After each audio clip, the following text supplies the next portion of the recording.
अस्सलाम वालेकुम वरहमतुल्लाहि वबरकातुहू। मैं शेख ज़ैनबी केजीबी विद्यालय में कोतवालम चिलकलूरपेट गुंटूर जिला से। प्यारे बच्चों, आज हम जमात हश्तम का एक सबक के बारे में पढ़कर मालूमात जानकारी हासिल करेंगे। तो बच्चों, मैं सबक बोलने से पहले आपको चंद सवालात करना चाहती हूँ। इस सवालात में पहला सवालात ये है कि आपके घरों में कौन कौन रहते हैं।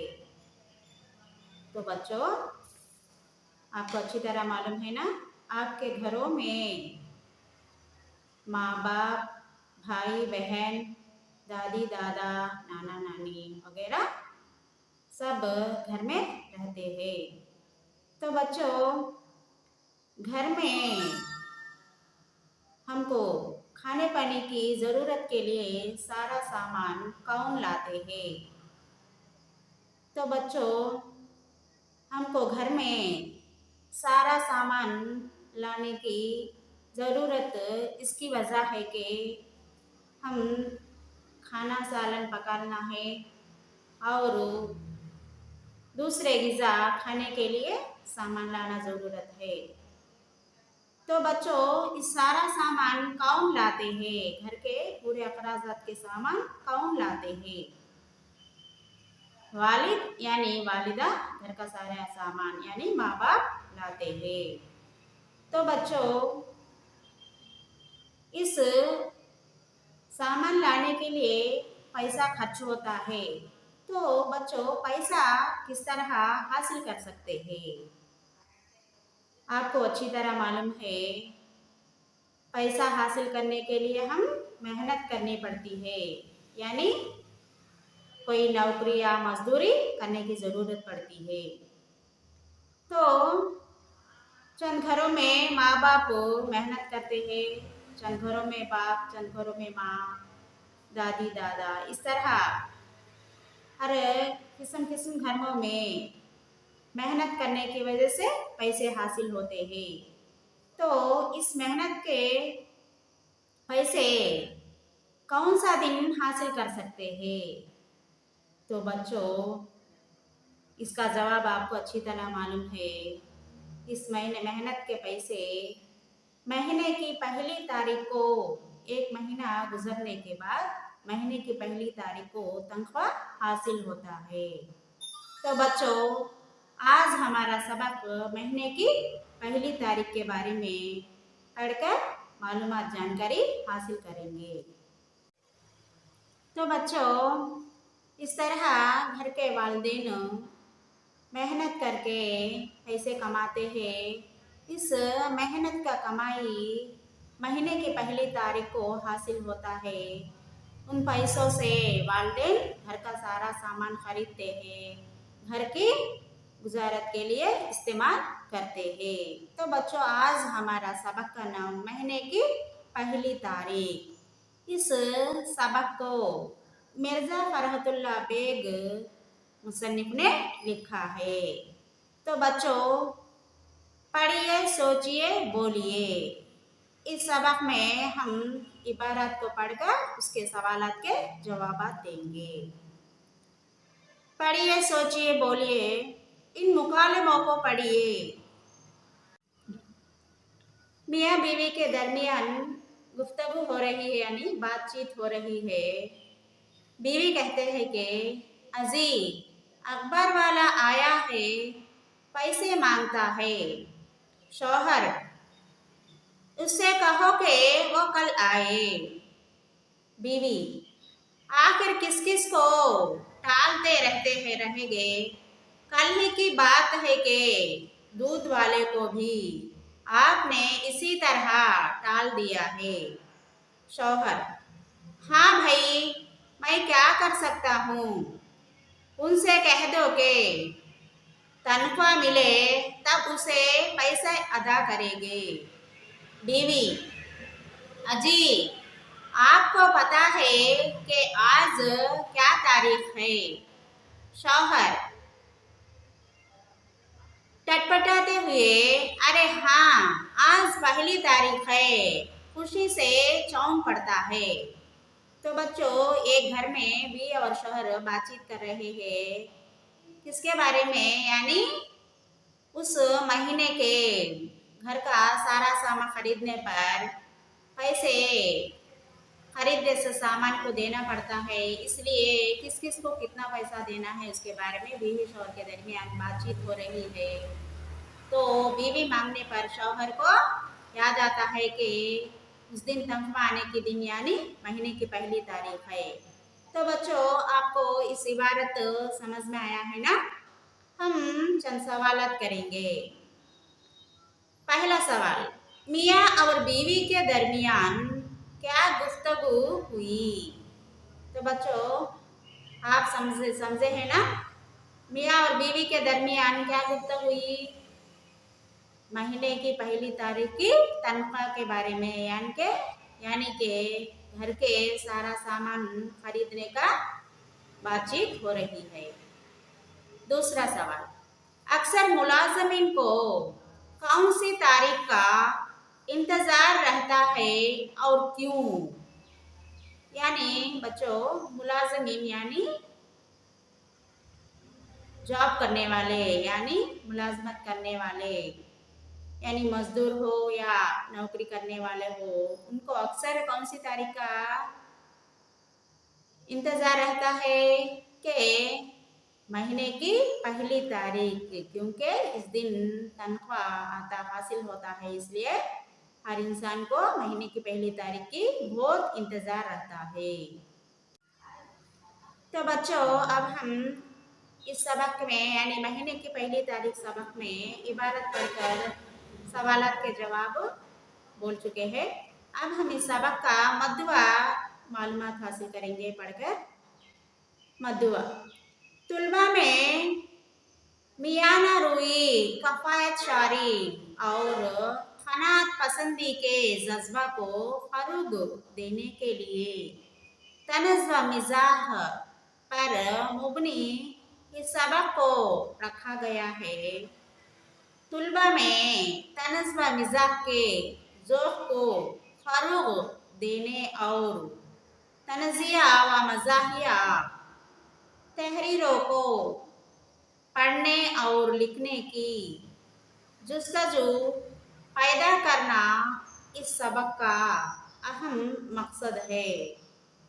तो बच्चों, इसमें यानी इस सबक में दोनों या तीनों की दरमियान का गुफ्तगू यानी बातचीत होती है, और मियाँ और बीवी के दरमियान होने वाली गुफ्तगू, उनके मसाइल और उनके मसाइल का हल, इसी तरह बहुत कुछ घरों के हालातों के बारे में जानकारी हासिल करना, यानी तुलबा को मालूमात करवाना इस मद्दुआ का अहम मकसद है। अब हम माखूज़ के बारे में पढ़ेंगे। इस मज़मून को मिर्ज़ा फ़रहतुल्लाह बेग की किताब मज़ामीन फ़रहत से अख़्ज़ किया गया है। यानी बच्चों, इस सबक को महीने की पहली तारीख सबक को मिर्ज़ा फ़रहतुल्लाह बेग लिखे हैं। उन्होंने मज़ामीन फ़रहत से इस सबक का हिस्सा लिया है। तो बच्चों, अब हम सबक में जाकर पढ़कर मालूमात हासिल करेंगे। पेज नंबर 40 पर 8 देखो और हम सबक को पढ़ेंगे। दुनिया में मियाँ दो किस्म के होते हैं। एक वो जो सारी की सारी तनख्वाह चुपके से लाकर बीवी के हाथ में धर देते हैं। दूसरे वो जो खुद हिसाब करते हैं और हिसाब से ज़्यादा एक कौड़ी भी बीवी को नहीं देते। दूसरी सूरत को लीजिए। पहली तारीख हुई, मियाँ तनख्वाह लाए और हिसाब करने बैठे।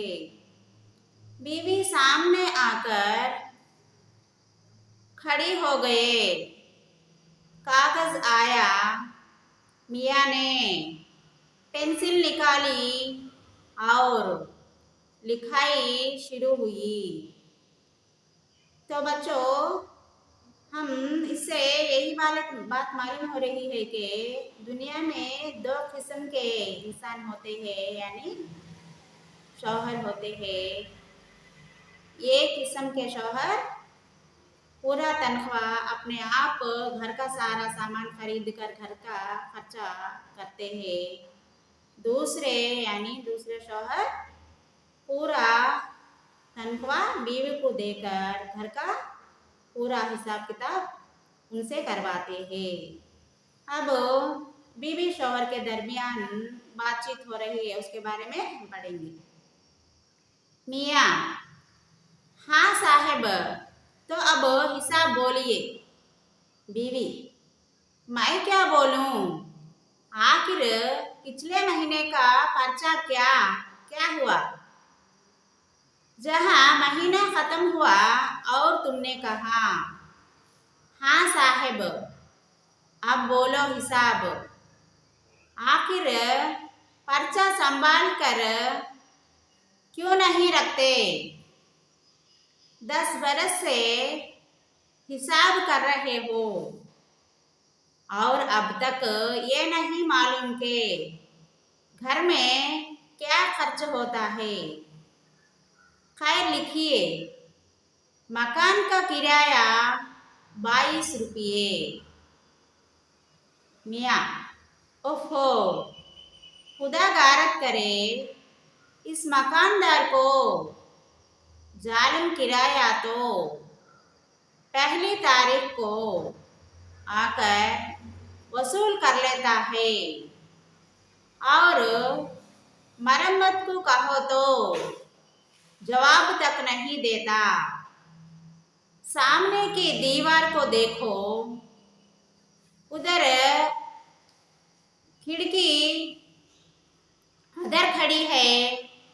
आपकी बरसात में ना आ पड़े तो मेरा जिम्मा। खुदा मालूम कौन कौन इसके नीचे दबकर मरने वाला है। छतें हैं तो उनकी ये हालत है कि दिन को इसमें तारे दिखाई देते हैं। गुस्ल खाना है तो माशाअल्लाह और देवड़ी है तो सुभान अल्लाह। तो हाँ, मकान के 22 रुपये, आगे चलो। बीवी: अमीर उनके 9 रुपये। मियाँ: अमीर उनके 8 रुपये। बीवी: 8 नहीं 9। मियाँ: अच्छा, आगे चलो। बीवी: गोश्त वाले के 7 रुपये। मियाँ: उसको तो मैं 1 पैसा भी नहीं दूंगा। बदमाशी ने सारे महीने कुत्तों का रातिब खिलाया है। जरा तुम ही ईमान से कहना, एक दिन भी गोश्त गला। रुपया का 2 सेर गोश्त देता है और उठाकर देखो तो नरे छेंचड़े होते हैं। बीवी: ना दो, मेरा क्या जाता है, वो जाने और तुम जानो। मियाँ: गोश्त वाले के 7 रुपये। और बीवी: तरकारी वाले के 5 रुपये। मियाँ: तरकारी वाली के 5 रुपये। बीवी: बनिए के 70 रुपये। मियाँ: 70 रुपये, गजब खुदा का। हम 2 मियाँ बीवी और ये 2 बच्चे महीना भर में 70 रुपये का अनाज खाएंगे। बीवी: खाएंगे या नहीं खाएंगे ये तो मैं नहीं जानती। लो, ये बनिया का पर्चा है, खुद देख लो। 70 रुपये होते हैं या नहीं? मियाँ पर्चा देखकर, गेहूं 1 मन 10 सेर, 10 रुपये के क्या भाव हुए? रुपये के 5 सेर है। तमाम दुनिया में गुल मच रहा है कि गल्ला सस्ता हो गया है। गल्ला सस्ता हो गया है और हमारे यहाँ वही पुराना भाव चला जाता है। यहाँ मेहनत करते करते हम अधमोए हो जाते हैं और बीवी साहिबा है कि माले मुफ्त दिल बेरहम समझकर अंधाधुंध लुटाए चली जाती है। बीवी ये भी अच्छी कही कि मैं आपका रुपया लुटा रही हूँ, कभी हिसाब से 1 पैसा ज्यादा भी मुझे दिया है? जो ये तूफान उठाए जा रहे हैं, अपने रुपये खुद ही कमाओ और खुद ही उठाओ। मैं बीच में पढ़कर मुफ्त में बुरी क्यों बनूं? मियाँ अच्छा आगे चलो। बीवी धोबी के 3 रुपये। मियाँ कसम खुदा की, धोबी से तो मेरा जान बेजार हो गई। अब यही देखो कि मैं जो करता कुर्ता पहना है, कुर्ता पहनकर बैठा हूँ, उसका क्या हाल है? 2 धोप में ना माकुल ने धज्जिया कर दिया, यानी फाड़ दिया। बीवी लकड़ियाँ 6 रुपये। मियाँ क्या कहा? लकड़ियाँ 6 रुपये की? 1 महीने में इकट्ठी 6 रुपये की लकड़ियाँ जला डाले। बीवी खुदा झूठ न बुलवाए, सुबह के 4 बजे से जो चूल्हा सुलगता है तो कहीं रात के 12 बजे जाकर ठंडा हो जाता है। आप ही के मुंह धोने तो गर्म पानी से, वजू करे तो गर्म पानी से, नहाए तो गर्म पानी से। जब सारा दिन चूल्हा इधर है धड़ धड़ जलेगा तो लकड़ी ना उठेगी तो क्या होगा? मियाँ अच्छा साहिबा, तुम सच्ची और हम झूठे, लो लिख लेते हैं। लकड़ियाँ 6 रुपये की। बीवी खर्चे के 18 रुपये।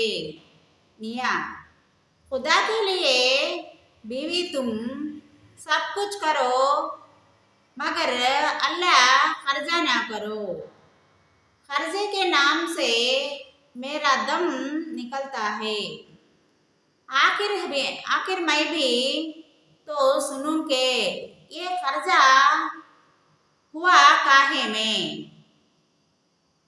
बीवी तुम बहुत दिन से कह रहे थे कि मुझे चिकन के कुर्ते बना दो।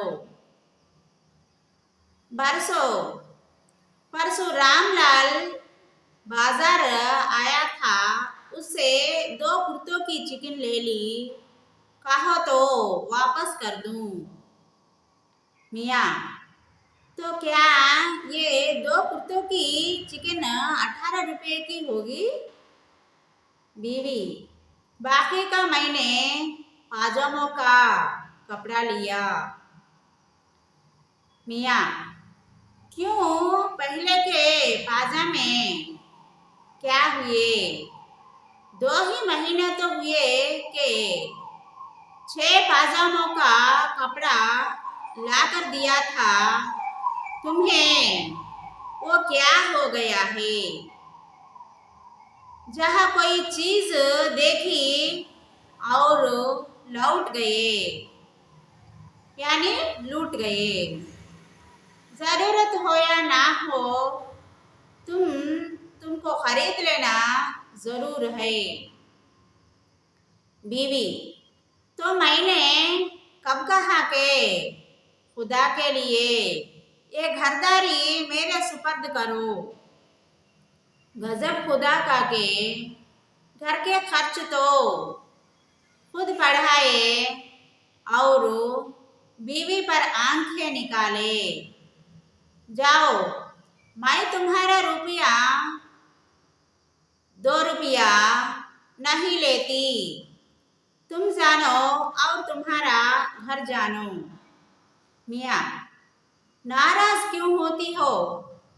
तुम्हें यकीन दिलाता हूँ कि अगर हम लोग जितनी चादर देखो उतने पाँव फैलाओ, पर अमल करे तो तनख्वाह में पूरी पूरी पड़नी कैसी? इंशाअल्लाह कुछ बचत ही हो। तो बच्चों, हमको इस सबक से यही बात मालूम होता है कि बीवी और शौहर के दरमियान यानी आपके वालिद और वालिदा यानी माँ बाप के दरमियान घरों में अक्सर ऐसी ही गुफ्तगू होती रहती है ना। घर में सारे सामान खरीदना पड़ता है, तनख्वाह आते ही सारा सामान खरीदना, घर में खाना पानी का इंतजाम सब कुछ करना है। इसके दरमियान चीज़ों के मोलने के दरमियान हिसाब किताब होता है। इस बीवी शौहर के गुफ्तगू में हमको यही बात मालूम हो रही है कि शौहर बचत की बात कर रहे हैं, यानी बीवी खर्चे की बात, यानी घर में होने वाली खर्चे की बात कर रहे हैं। शौहर बचत करने की बात कर रहे हैं हमके। यानी बच्चों, इस तरह सारे घरों में, दुनिया के तमाम घरों में इसी तरह घर के खर्चों के बारे में बातचीत होती ही रहती है, अक्सर होती ही रहती है। हम इनको खुद देख रहे हैं। हम इस सबक से यही फैसला करना चाहते हैं कि क्या है बच्चों, आपको अच्छी तरह मालूम है, हम खर्चा कम करना है। जितनी चादर हो उतनी पाँव फैलाओ।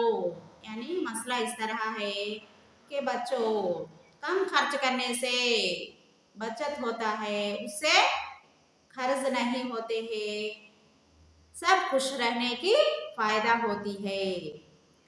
तो बच्चों, अब हम इस सबक के मुसन्निफ मिर्ज़ा फरहतुल्लाह बेग के बारे में पढ़कर मालूमात हासिल करेंगे। मुसन्निफ का तारुफ। मिर्ज़ा फरहतुल्लाह बेग 1880 पर 4 ईस्वी में दिल्ली में पैदा हुए। इब्तदाई तालीम मकतूब में हुई, बाद में सेंट स्टीफेंस कॉलेज दिल्ली से 1905 ईस्वी में बीए पास किया। 1907 ईस्वी में हैदराबाद गए और मुख्तलिफ मुलाजमतों पर मामूर रहे। वो मौलवी डिप्टी नज़ीर अहमद के शागिर्द रहे। मुलाजमीन का यानी मुलाजमत का सिलसिला हैदराबाद दक्कन से शुरू किया। पहले हाई कोर्ट में मुतरजम की हैसियत से काम किया, फिर मैजिस्ट्रेट और बाद में जज के अहदे पर तरक्की हासिल की। उम्र के आखिरी अयाम में असिस्टेंट होम सेक्रेटरी के अहदे पर पहुंचे, उन्होंने हर मौके पर कलम उठाया है। तनकीद, अफसाना, सवाना हयात और इख्तलाफात सब पर लिखा है, लेकिन उनके मज़ाहिया मज़ामीन बेहद मकबूल हुए। उनके मज़ामीन 7 जिल्दों में मज़ामीन फ़रहत के नाम से शाया हो चुके हैं। उनका इंतकाल 17 अप्रैल 1940 बरसात ईस्वी को हुआ। मिर्ज़ा साहब की तहरीरों में जो इल्मी और अदबी शौकिया हैं, जिससे उन्हें मज़ाह निगारों में एक ख़ास जगह हासिल है। उनके मज़ामीन पढ़ने के बाद एक ख़ास फ़रहत हासिल होती है। उनकी लतीफ़ा पसंद तबीयत और उनकी रंगीन बयानी मज़मून के बीच में वो वाक़ियात लाती है जो लत्फ़ पैदा करने के साथ मफ़हूम को वाज़ा बनाने में मदद होते हैं। उनकी तहरीरों में दिल की ज़बान और मुहावरात का लत्फ़ आता है।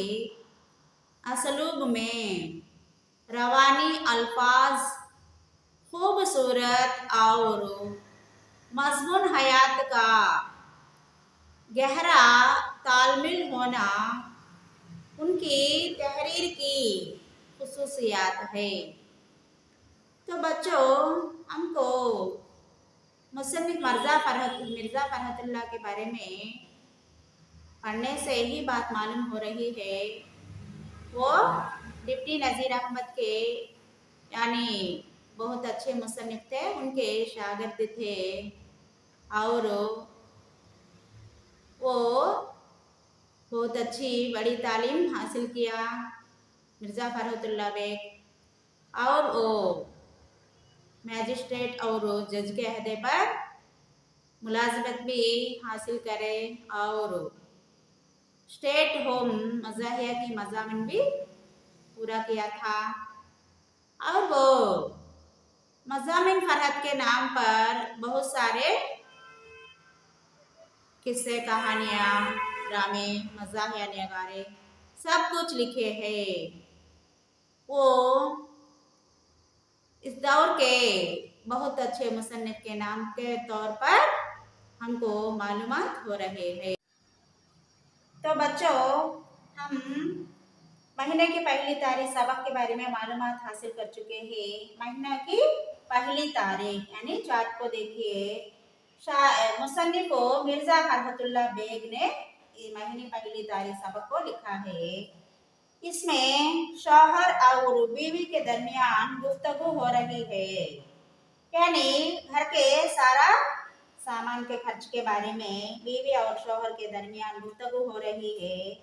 यानी चिकन मारने वाला यानी धोबी और बने का दुकान और तरकारी वाली, और इस तरह सारा घर का खर्च के बारे में बीवी और शौहर के दरमियान गुफ्तगू। तो बच्चों, इस महीने की पहली तारीख सबक के लफ्ज़ियात के बारे में मालूमात हासिल करेंगे। इस लफ्ज़ियात के तौर पर हमको एक सवाल दिया गया है।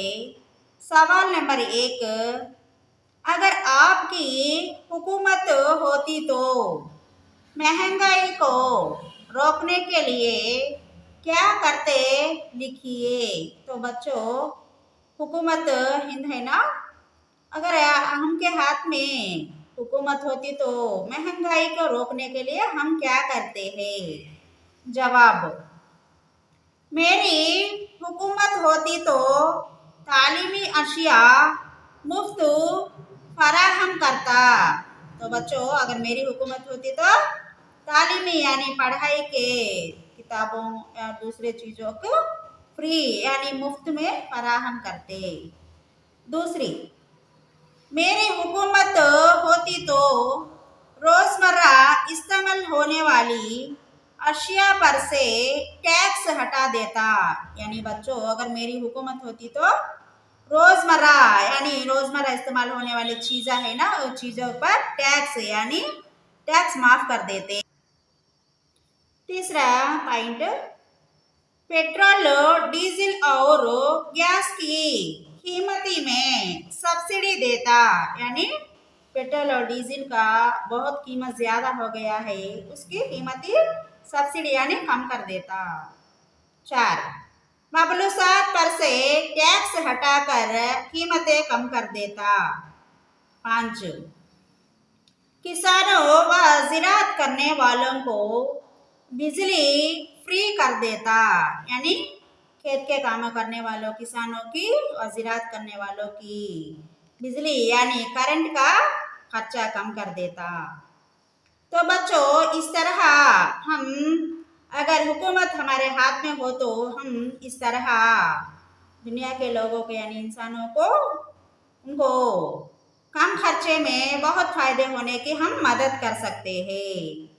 पहली बात यह है कि खर्चा कम करना।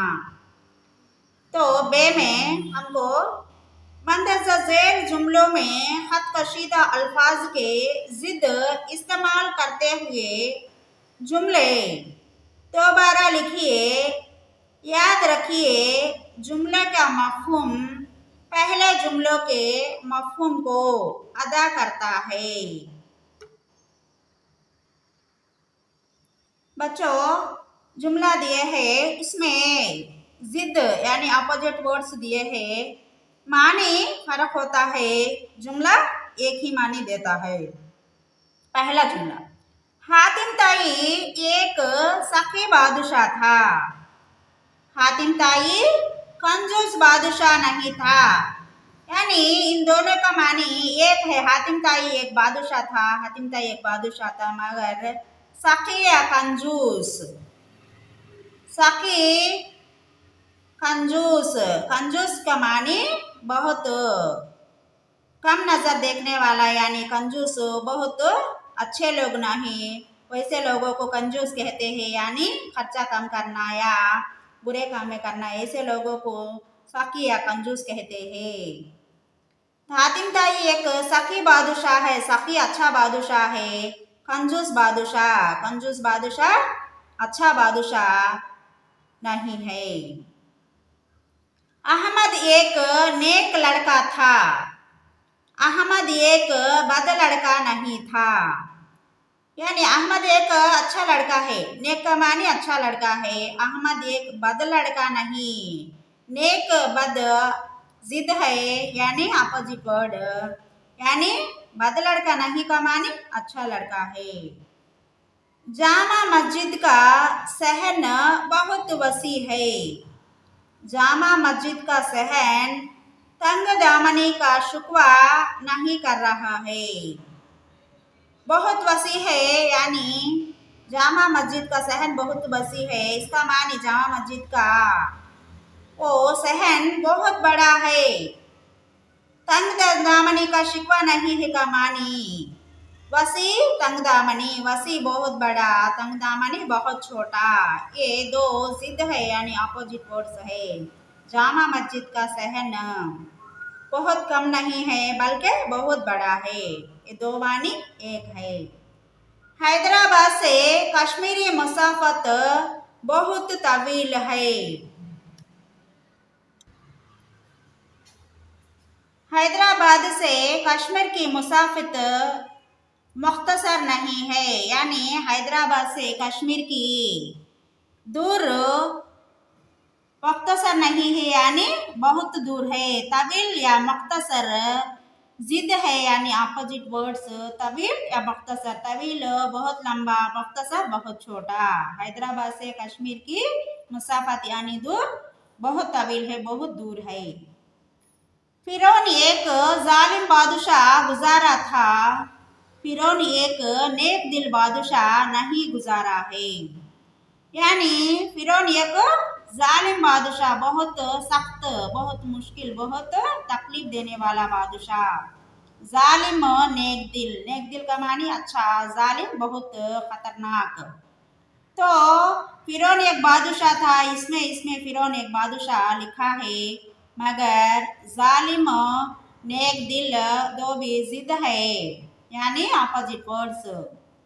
इस तरह हम जुमले और उनके जिद को मालूमात हासिल कर चुके हैं। जी में इन फिक्रों का मतलब लिखिए। थोड़े जुमले दे चुके हैं, उनके मानी भी दे चुके हैं। खुदा गारत करे, अल्लाह उसको तबाह करे, यानी खुदा गारत करे, इस जुमले का मतलब यह है अल्लाह उसको तबाह करे। दूसरा, माल मुफ्त दिल बेरहम, इस जुमले का मतलब दूसरों से अम्वाल का गलत इस्तेमाल करना, यानी दूसरों का माल हम गलत इस्तेमाल करने को माल मुफ्त दिल बेरहम कहते हैं, यानी सख्त दिल वाले। तीसरा, खुदा झूठ ना बुलवाए, इस जुमले का माने मैं सच सच कह रहा हूँ, यानी इसका मानी यही है कि झूठ नहीं बोलने वाले को खुदा झूठ ना बुलवाए कहते हैं।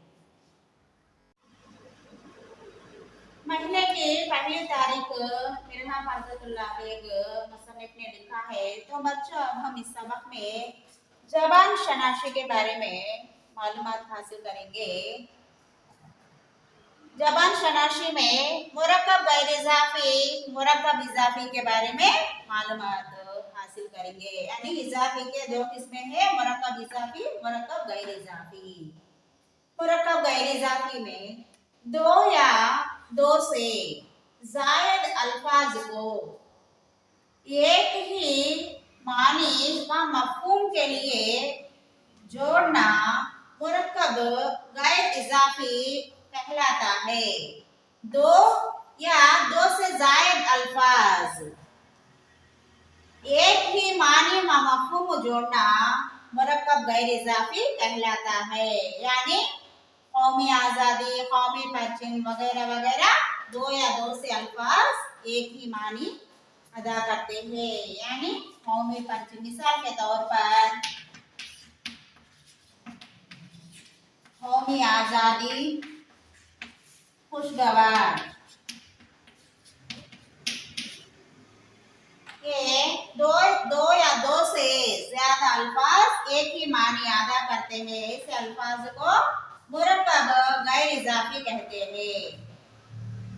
इंसानियत दोस्त, कौमी परचम, मिसाल के तौर पर कौमी आज़ादी, खुशगवार, इंसानियत दोस्त, कौमी परचम। कौमी प्लस आज़ादी, खुश प्लस गवार, इंसानियत प्लस दोस्त, कौमी प्लस परचम, यानी दो दो लफ्ज एक ही मानी अदा करते हैं, इसको मुरक्कब गैर इजाफी कहते हैं। दूसरा, मुरक्कब इजाफी, एक इस्म का ताल्लुक दूसरे इस्म, सिफ्त या फाल से जोड़ने को मुरक्कब इजाफी कहते हैं। यानी एक इस्म दूसरे इस्म, सिफ्त या फाल से जोड़ने को मुरक्कब इजाफी कहते हैं। मुरक्कब इजाफी के तीन किस्में हैं, मज़ाफ, मज़ाफ अलिया, इजाफत।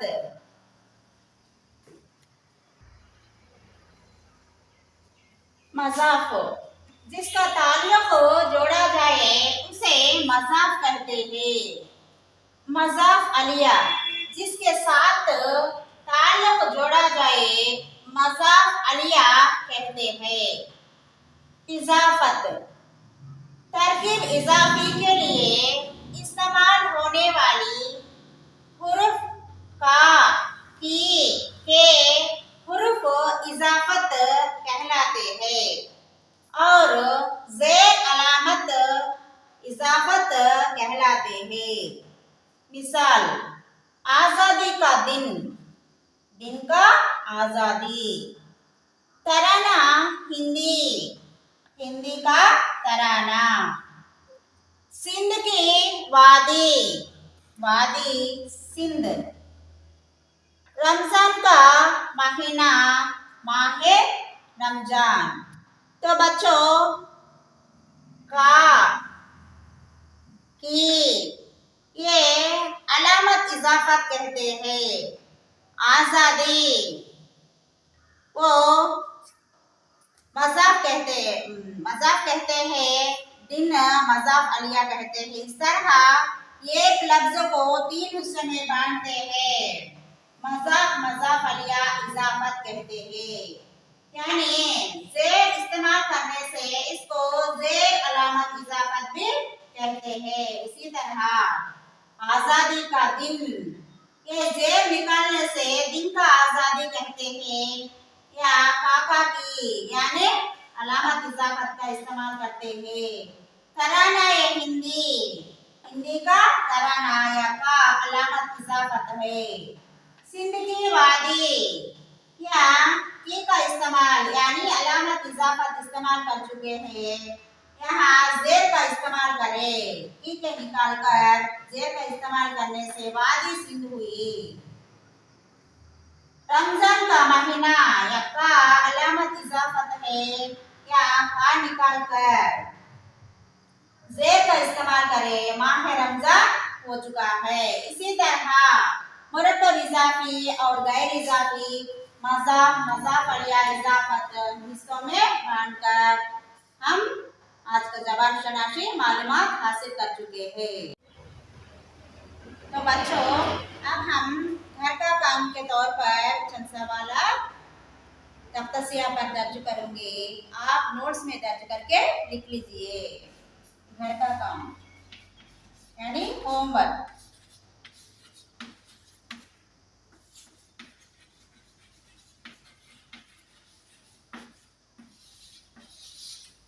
सवाल नंबर 1, मुसन्निफ के मकान के छत की हालत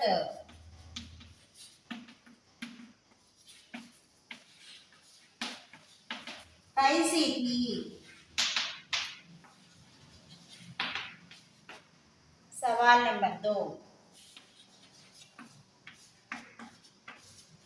मियां ने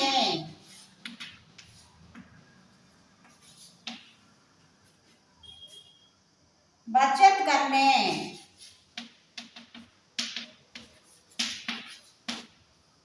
की क्या राह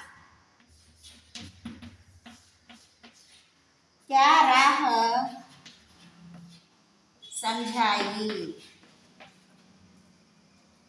सवाल नंबर 3, मियां की किस बात पर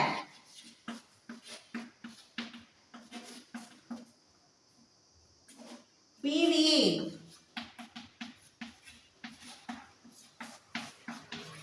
नाराज हो गई?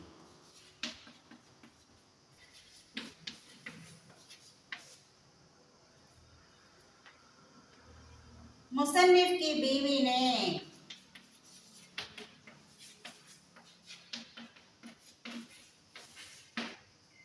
खर्च में क्या क्या चीजें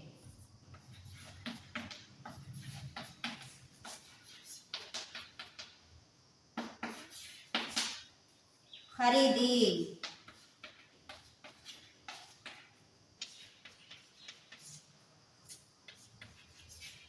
इस सबक के मुसन्निफ का नाम क्या है?